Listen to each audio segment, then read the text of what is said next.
चलिए दोस्तों, जानते हैं आज की देश और दुनिया की सिलेक्टेड काम की और महत्वपूर्ण 50 बड़ी खबरों को सिर्फ 10 मिनट में। पर अभी तक आपने इस वीडियो को लाइक नहीं किया तो लाइक कर दीजिए। 2 से 3 रुपए तक सस्ता हो सकता है पेट्रोल डीजल। इक्रा के senior vice president Girish Kumar बोले, मार्च से कच्चे तेल की कीमत 12% घटी। पेट्रोल डीजल पर कंपनियां 15 रुपए प्रति लीटर तक कमा रही। इस कारण जल्द ही पेट्रोल डीजल के दाम 2 से 3 रुपए तक घटने वाले हैं। मोदी सरकार ने दिवाली से पहले निर्माण, खनन और कृषि जैसे अनौपचारिक क्षेत्रों में काम करने वाले श्रमिकों की न्यूनतम मजदूरी बढ़ाई। कंस्ट्रक्शन लेबर को अब रोजाना 783 रुपए, वहीं हाई स्किल वर्कर को मिलेंगे 1035 रुपए। 1 अक्टूबर से लागू होंगी नई दरें। दिवाली, छठ, दुर्गा पूजा में घर जाने वालों को रेल मंत्री अश्विनी वैष्णव ने दिया तोहफा, किया बड़ा ऐलान। आगामी त्योहारी सीजन में रेलवे की ओर से 108 ट्रेनों में बढ़ाई 12,500 जनरल कोच की संख्या। इससे 1 करोड़ से अधिक यात्रियों को भीड़ के दौरान घर जाने की मिलेगी सुविधा। देश में हर साल बढ़ रहे 33 करोड़ मोबाइल, 1 करोड़ 22 लाख लोगों को मिला रोजगार। आईटी मंत्रालय के सचिव एस कृष्णन बोले, मोबाइल का निर्यात 77 गुना बढ़ा। भारत में बुजुर्गों की आबादी ने बढ़ाई, औसत उम्र 24 से 29 वर्ष हुई। 2024 में 1% ग्रोथ का अनुमान। इसका मतलब ये है कि आबादी में बुजुर्गों की संख्या तेजी से बढ़ रही है और युवाओं की घट रही। यूपी में नई पार्किंग पॉलिसी, अब सड़कों पर रात भर फ्री में नहीं खड़ी कर सकते गाड़ी, देना होगा शुल्क। यह शुल्क प्रति रात 100 रुपए, हफ्ते भर के लिए 300 रुपए, महीने भर के लिए 1000 रुपए और साल भर के लिए 10,000 रुपए होगा। ऑनलाइन शॉपिंग के शौकीन लोगों का इंतजार हुआ खत्म। फेस्टिव सीजन से पहले ई कॉमर्स प्लेटफॉर्म अमेज़न और फ्लिपकार्ट पर शुरू हुई साल की सबसे बड़ी सेल, मिलेगी हजारों की छूट। भारतीय नागरिकों के आधार और पैन कार्ड विवरण सहित संवेदनशील व्यक्तिगत जानकारी लीक करने वाली वेबसाइट पर बड़ा एक्शन सरकार ने किया। ब्लॉक, यूआईडीआई ने भी दर्ज कराई शिकायत। सीबीएसई स्कूलों में अब साल में 10 दिन नो बैग डे। नई शिक्षा नीति 2020 के तहत जारी किया नोटिफिकेशन। इस दौरान छात्र प्रोजेक्ट रिपोर्ट तैयार करेंगे और ऐतिहासिक व पर्यटन स्थलों का भ्रमण करेंगे। हर अग्निवीर को देंगे पेंशन वाली नौकरी। रेवाड़ी में चुनावी जनसभा में बोले केंद्रीय गृह मंत्री अमित शाह। साथ ही कहा, लोग गोहाना मिर्चपुर कांड नहीं भूले। कांग्रेस में डीलर, दलाल और दामाद की 3D काम करती थी। केंद्र सरकार ने स्टैंडिंग कमेटियों का किया गठन। कांग्रेस को विदेश, शिक्षा, कृषि और ग्रामीण समेत 4 समितियों की मिली अध्यक्षता। राहुल गांधी रक्षा मामलों की समिति के मेंबर, वहीं कंगना रनौत को बनाया आईटी समिति की सदस्य। पंजाब में पंचायत चुनाव से पहले बीजेपी को लगा बड़ा झटका। सुनील जाखड़ ने प्रदेश अध्यक्ष पद से दिया इस्तीफा। रवनीत बिट्टू को केंद्रीय मंत्री बनाने से नाखुश। हालांकि भाजपा आलाकमान ने अभी तक जाखड़ का इस्तीफा मंजूर नहीं किया है। वहीं प्रदेश महासचिव बोले, मीडिया रिपोर्ट झूठी, विपक्ष फैला रहा भ्रम। भीगते हुए धीरेन्द्र शास्त्री काशी में भक्तों से मिले। शोर सुना तो नींद से उठकर छत पर आए, कहा क्यों हल्ला कर रहे हो। अमेरिका में हेलन तूफान 225 किलोमीटर प्रति घंटे की रफ्तार से हवाएं चली। 1000 उड़ानें रद्द। 1 करोड़ से ज्यादा लोग प्रभावित। 6 राज्यों में इमरजेंसी। महाराष्ट्र, झारखंड में विधानसभा चुनाव पर बड़ी अपडेट आई सामने। अक्टूबर के दूसरे हफ्ते में हो सकती है घोषणा। मंच पर साथ आकर भी भूपेंद्र हुड्डा के लिए नहीं बदले कुमारी सैलजा के तेवर। कांग्रेस सांसद बोली, हरियाणा में सत्ता हासिल होने के बाद सीएम पद का फैसला आलाकमान ही करेगा और यह सबको मानना पड़ेगा। यूएनएससी का स्थायी सदस्य बने भारत। फ्रांस ने संयुक्त महासभा में खुले मंच से किया समर्थन। चीन, पाकिस्तान को लगेगी मिर्ची। वर्तमान में सुरक्षा परिषद में 5 स्थायी सदस्य हैं। यूपी में देर रात तेज बारिश से घरों, रेलवे ट्रैक पर पानी। एनडीआरएफ अलर्ट पर। बिहार, उड़ीसा में स्कूल बंद। महाराष्ट्र, हिमाचल, मध्य प्रदेश, राजस्थान, गोवा, बंगाल समेत कई राज्यों में भारी बारिश का रेड अलर्ट। सोना और चांदी की कीमतों में आई गिरावट। आईबीजे के अनुसार 10 ग्राम 24 कैरेट सोने का भाव 69 रुपए गिरकर 75,681 रुपए पर आ गया। वहीं चांदी भी 1,764 रुपए सस्ती होकर 90,758 रुपए प्रति किलो पर आ गई। केरल में मंकी पॉक्स का दूसरा मरीज मिला। भारत में यह तीसरा मामला। 29 साल का युवक यूएई से केरल लौटा था। स्ट्रेन की पुष्टि होना बाकी। कांग्रेस महासचिव प्रियंका गांधी के पति रॉबर्ट वाड्रा ने मोदी को किया चैलेंज। बुरे, हरियाणा में मेरी जमीन साबित करके दिखाए। पीएम ने कहा था, कांग्रेस ने प्रदेश दामादों के हवाले किया। अयोध्या, प्रयागराज और मथुरा के मंदिरों में अब नहीं चढ़ेगा बाहरी प्रसाद। तिरुपति प्रसाद विवाद को लेकर राम मंदिर के मुख्य पुजारी आचार्य सत्येंद्र दास ने की सभी प्रमुख मठों और मंदिरों में बाहरी एजेंसियों की ओर से तैयार किए जाने वाले प्रसाद पर पूर्ण प्रतिबंध लगाने की मांग।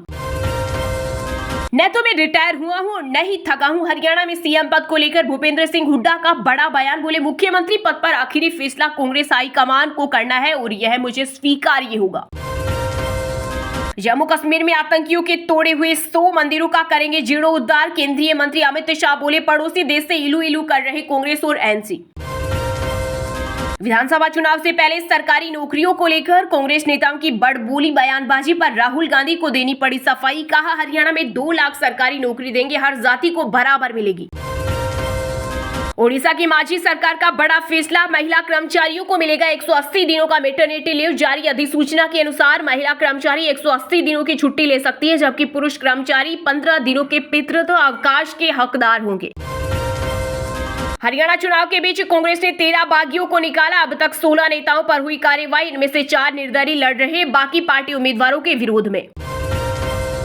कानपुर टेस्ट के पहले ही दिन बांग्लादेश के खिलाड़ी अश्विन ने कर दिया बड़ा कारनामा। ऑस्ट्रेलिया के महान गेंदबाज ग्लेन मैकग्रा को पछाड़ा। टेस्ट क्रिकेट के इतिहास में सबसे ज्यादा LBW विकेट लेने वाले 5वें गेंदबाज बने। 6 महीने बाद जहां भी खड़े होंगे सिर्फ जन सुराज ही नजर आएगा। जन सुराज अभियान के सूत्रधार प्रशांत किशोर के दावे से हिली बिहार की सियासत। जेडीयू और आरजेडी को दिया संदेश। जीएसटी रिटर्न में देरी, अब व्यापारियों पर पड़ेगी भारी। योगी सरकार ने जारी किया नया आदेश। कर विभाग ने जीएसटी एक्ट की धारा 125 में अधिकतम जुर्माना राशि लगाए जाने के वैकल्पिक प्राविधान को अनिवार्य रूप से किया लागू। हरियाणा में 3 दिनों पहले ही धान की खरीद हुई शुरू। 15 नवंबर तक होगी। एमएसपी पर खरीदी जाएगी। घर से किसान बना सकेंगे गेट पास। पुरुषों की तुलना में महिलाओं को इस्लाम कबूल कराना आसान। धर्म परिवर्तन को लेकर इस्लामिक धर्म गुरु जाकिर नाइक के बेटे फारिक नाइक का सनसनीखेज खुलासा। दिल्ली के पूर्व सीएम अरविंद केजरीवाल की Z+ सुरक्षा नहीं होगी वापस। जान को खतरा और धमकी मिलने की वजह से रहेगी जारी। यह हमारा इलाका है। अरुणाचल में अनाम चोटी को दलाई लामा का नाम देने के फैसले से बौखलाया चीन। भारत के फैसले पर जाहिर की नाराजगी। कंगना विक्रमादित्य के विवादित बयान बने सिरदर्द। बीजेपी कांग्रेस ने किया किनारा। हरियाणा व जम्मू कश्मीर चुनाव में नुकसान का डर, मंत्री को सीपीएस ने दी नसीहत। देश में सुनियोजित तरीके से चल रहा मतांतरण का खेल। उपराष्ट्रपति जगदीप धनखड़ बोले कमजोर वर्गों को दिया जा रहा प्रलोभन। अपनी हरकतों से बाज नहीं आ रहा organisation of Islamic cooperation. New York में फिर से अलापा कश्मीर का राग, पाकिस्तान हुआ खुश। हरियाणा के रेवाड़ी में बीजेपी की बगावत से अमित शाह भी टेंशन में। रैली में बोले कुछ लोगों ने अनुशासन तोड़ा। केंद्रीय मंत्री राव इंद्रजीत ने कहा पार्टी हित से बड़ा कुछ नहीं।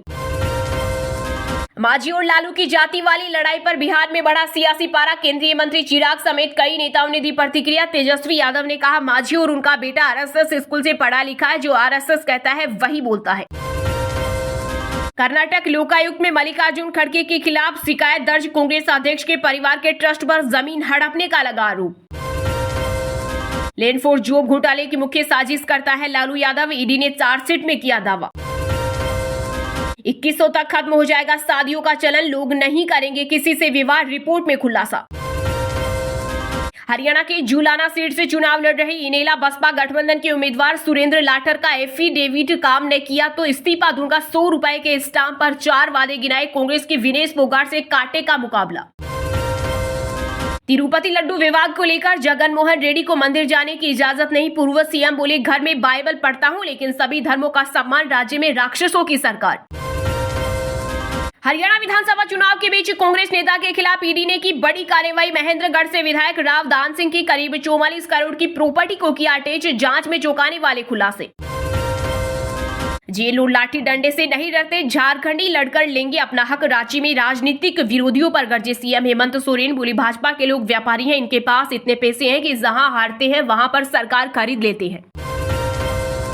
हरियाणा में बीजेपी की हालत खराब। पूर्व डिप्टी सीएम दुष्यंत चौटाला बोले पीएम मोदी अमित शाह को बार बार आना पड़ रहा। इनेलो की रैली में आ रही बाहरी भीड़।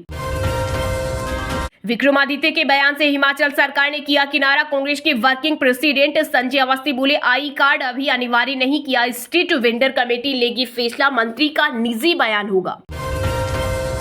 हरियाणा चुनाव के बीच दीपेंद्र हुड्डा के करीबी नेता जसपाल आंतिल ने छोड़ी कांग्रेस, बोले पार्टी के लिए जमीन तक बेची, धोखा मिला। ऑफिस से भूपेंद्र हुड्डा की तस्वीरें हटाई, कहा हुड्डा ने पहलवानों को अपनी राजनीति के लिए किया यूज। चलिए अब जानते हैं जो आम आदमी के काम की और फायदेमंद खबरें हैं उनको विस्तार से, पर इससे पहले अभी तक आपने इस वीडियो को लाइक नहीं किया तो लाइक कर दीजिए। मोदी सरकार ने दिवाली से पहले निर्माण, खनन और कृषि जैसे अनौपचारिक क्षेत्रों में काम करने वाले श्रमिकों की न्यूनतम मजदूरी बढ़ाई। कंस्ट्रक्शन लेबर को अब रोजाना 783 रुपए, वहीं हाई स्किल वर्कर को मिलेंगे 1035 रुपए। 1 अक्टूबर से लागू होगी नई दरें।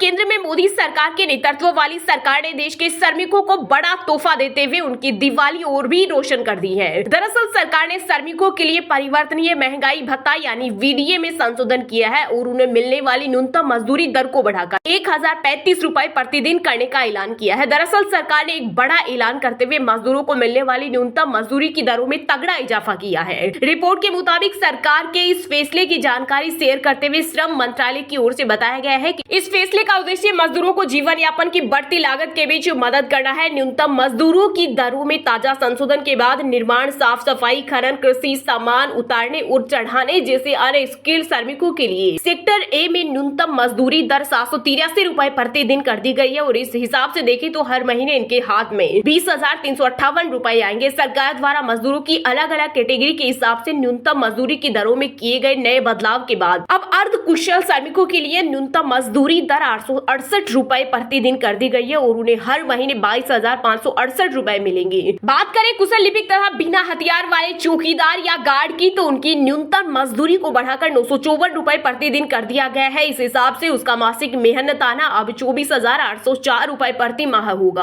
वहीं अत्यधिक कुशल श्रमिकों को अब हर महीने 26,910 रुपए मिलेगी। उनकी न्यूनतम मजदूरी को बढ़ाकर 1035 रुपए प्रतिदिन कर दिया गया है। श्रम मंत्रालय की ओर से जारी बयान में कहा गया है कि सरकार ने श्रमिकों, विशेषकर असंगठित क्षेत्र के कामगारों को उनके जीवन यापन में मदद देने के मद्देनजर VDA में संशोधन किया है। श्रमिकों के लिए नई दरें अगले महीने की पहली तारीख 1 अक्टूबर 2024 से प्रभावी होंगी और इन्हें अप्रैल 2024 से लाभ दिया जाएगा। दिवाली, छठ, दुर्गा पूजा में घर जाने वालों को रेल मंत्री अश्विनी वैष्णव ने दिया तोहफा, किया बड़ा ऐलान। आगामी त्योहारी सीजन में रेलवे की ओर से 108 ट्रेनों में बढ़ाई 12,500 जनरल कोच की संख्या। इससे 1 करोड़ से अधिक यात्रियों को भीड़ के दौरान घर जाने की मिलेगी सुविधा। जहां देश भर में जल्द ही त्योहारी सीजन की शुरुआत होने वाली है। आने वाले दिनों में दुर्गा पूजा, दीपावली, छठ जैसे कई प्रमुख त्योहार देखने को मिलेंगे। त्योहारी सीजन में बड़ी संख्या में लोग भी अन्य राज्यों से अपने घरों की ओर वापस लौटते हैं। दिवाली और छठ में तो रेलवे स्टेशन लोगों की भीड़ से खचाखच भरे रहते हैं। इसलिए इस त्योहारी सीजन में यात्रियों को सुविधा पहुंचाने के लिए रेलवे मंत्री अश्विनी वैष्णव ने कई बड़ी घोषणाएं की हैं। आइए जानते हैं उन्होंने क्या कुछ कहा। रेल मंत्री अश्विनी वैष्णव ने जानकारी देते हुए बताया कि आगामी त्योहारी सीजन में रेलवे की ओर से 108 ट्रेनों में जनरल कोच की संख्या बढ़ाई गई है। रेलवे द्वारा यात्रियों की सुविधा को ध्यान में रखते हुए छठ पूजा और दिवाली स्पेशल ट्रेनों के लिए 12,500 कोच मंजूर किए हैं। रेल मंत्री ने बताया कि साल 2024-25 में आज तक कुल 5,975 ट्रेन नोटिफाई की गई है। इससे 1 करोड़ से अधिक यात्रियों को पूजा की भीड़ के दौरान घर जाने की सुविधा मिलेगी। वहीं 2023-24 में त्योहारी सीजन के दौरान कुल 4,429 विशेष ट्रेनें चली थी। श्रावण में कांवड़ यात्रा, रक्षाबंधन और गणेश चतुर्थी संपन्न हो चुकी। अब दुर्गा पूजा की बारी है। इस साल दुर्गा पूजा का आयोजन 3 अक्टूबर से लेकर 12 अक्टूबर तक होगा, यानी 12 अक्टूबर के दिन दशहरा होगा। इसके बाद 29 अक्टूबर को धनतेरस, 1 नवंबर को दिवाली और 5 नवंबर से लेकर 8 नवंबर तक छठ पूजा मनाई जाएगी।